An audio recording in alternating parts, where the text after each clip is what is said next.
guys, Kabara here. This week I stumbled upon something that I wanted to share with you. First, a disclaimer, I did some research, not too much. I'm not a lawyer, I'm not 100% sure if this is fully legal, but I still want to share this with you. It's for your own decision, your own discretion to decide if you think it's fine. And what I want to share with you is like a way to get hundreds of sample CDs, sample collections from the 80s and 90s and early 2000s for free. And the way to do this is to use the Internet Archive. And here's one example. The ecstasy files by eLab. They say it's public domain, so which means it is free of known restrictions, so you can use it for any way you would like to use it. If this is correct, the files are up since 21, which is an indicator but not proof that it's legal. You can see that eLab has been a famous company back in the 90s because they have so many sample CDs that you can all get through the Internet Archive.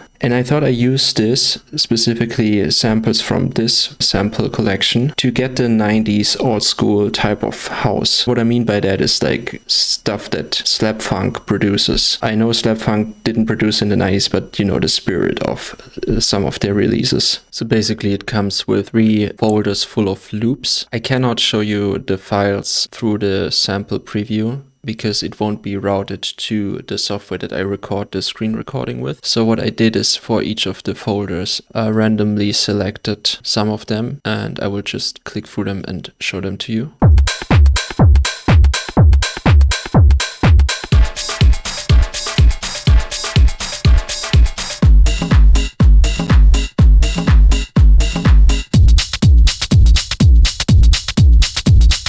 You can already see that they're extremely compressed and heavily saturated. Really have this old school analog gear type of vibe, which is quite cool. Okay, those have been examples for the house drum loops, but the folders are not really cleanly organized. Let's switch over to the perc loops. Some of them I would rather classify top loops.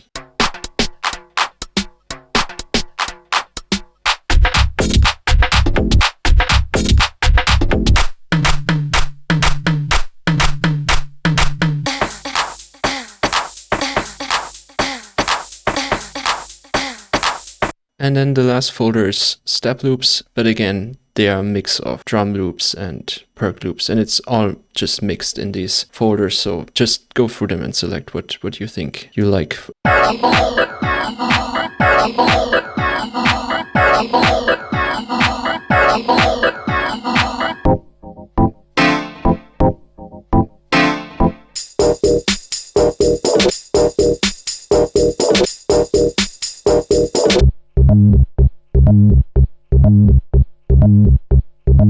And as far as I know, you can recreate all of these loops using the one-shots here. And they are here more cleanly organized now. So you have the standard stuff of like claps, cymbals, even vocal one-shots, random things, shakers. The source of this track, 99%, comes from the samples from the sample pack, with the exception of Serum for a simple sub-bass.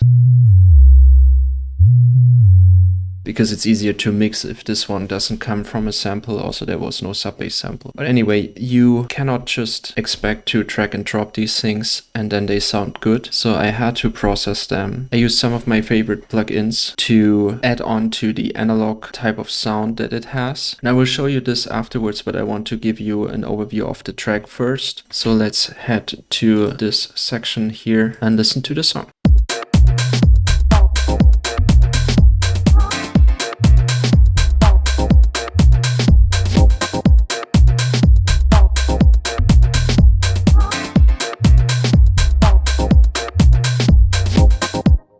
It's still in a very early version, but I started to work more on the sound. Starting with the drum group, I used these samples and I relabeled them because, as you've seen, they have a very non-descriptive file name. So I have a low kick, followed by a transient kick. Together they sound like this. Then I have a rim shot, snare. You can see I use equalizer, the standard Ableton equalizer, to shape the sound a little bit more so it sits better in the mix. I'm far from done, but still that's what I did so far. 2 open hi-hats, a longer and shorter one, and then 3 type of hi-hats. And then this part of the beat sounds like this. So I have 3 versions of this main beat. I call it A, B, and full. So this is more for the intro.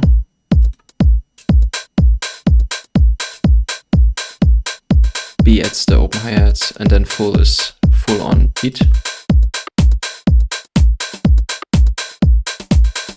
I have 2 top loops at the moment, although I think I get rid of this robot talking one. It's the same top loop but goes through a spectral resonator. I will show you the basic top loop here. And now together with the main beat.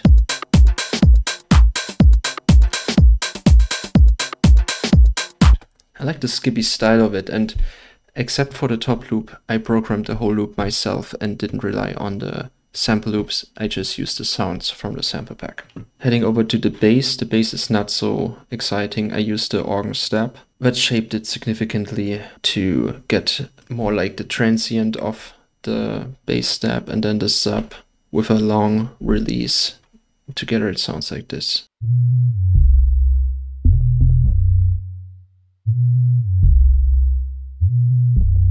Very leaned back. I used this saturator to make it easier to hear. Then bass and the beat together, we have that.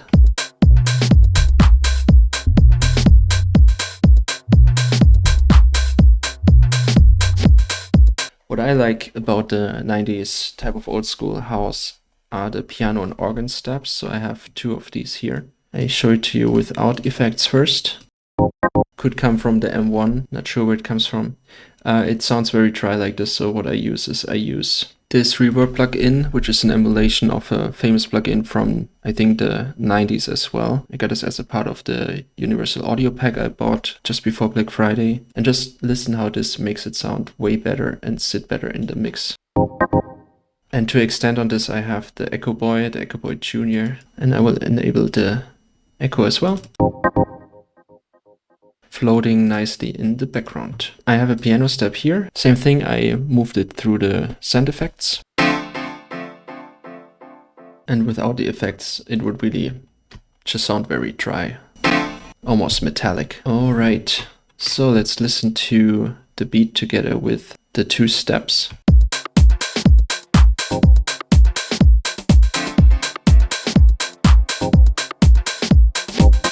Okay, moving further, I have 3 vocal chops, the most prominent one being this one. I didn't use it as a sample, but I loaded it into a sampler because I wanted it to be more like a percussion. Also going through the lexicon reverb, then another one as a sample with lots of delay on it.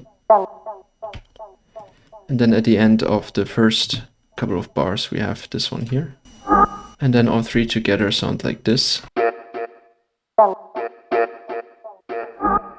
And then all together, we have this here.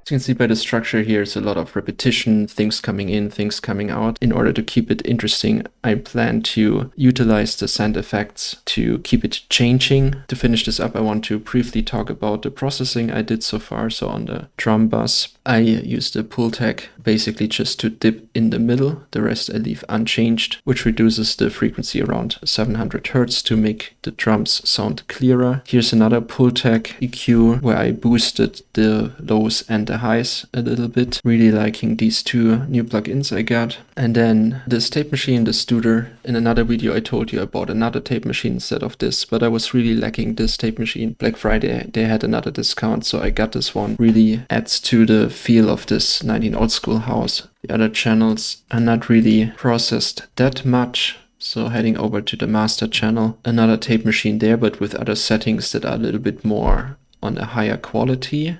And that's it so far. So yeah, I'm really happy I got these samples. To me, it seems fine to use them. The company doesn't exist anymore. These CDs are almost 30 years in the past. Legally, it's still a little bit of a gray or unclear area. Do it at your own risk. The Internet Archive is like a really gold mine for these type of sounds, and I'm pretty sure I can create a lot of nice 90s house music using these in my production. So thanks a lot and see you soon.